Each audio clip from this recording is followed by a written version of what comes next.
Have you ever noticed when you know why something was made, it begins to all make sense?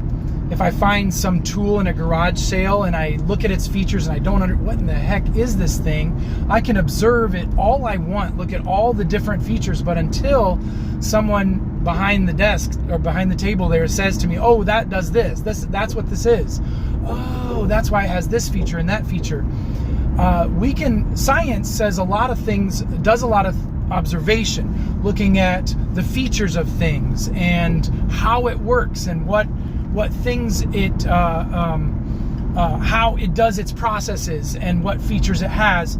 But science can't see why. It doesn't see purpose.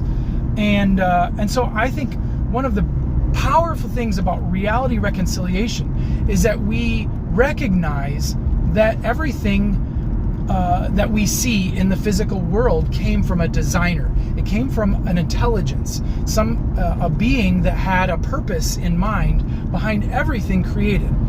And so when we separate those things and we stop looking at things with the idea of why or purpose or design, we actually are missing out on seeing the features and them coming alive.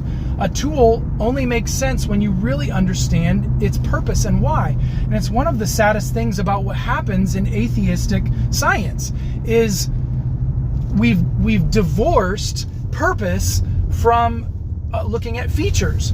And so, but when we understand purpose and design, it begins to unlock the features. You begin to, oh, that's why it has that curve. That's why it has this code in it.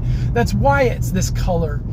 And we can only go so far with observation, but when we see purpose, we unlock things. I believe C.S. Lewis once said, man looked for laws because they understood there was a law giver.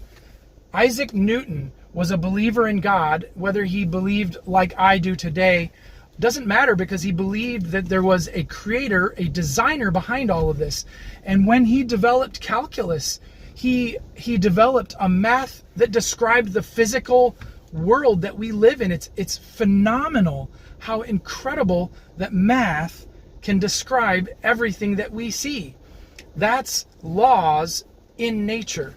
And how did he and other scientists get there? Most scientists were believers in God because they were looking for design, because they believed that there was a designer.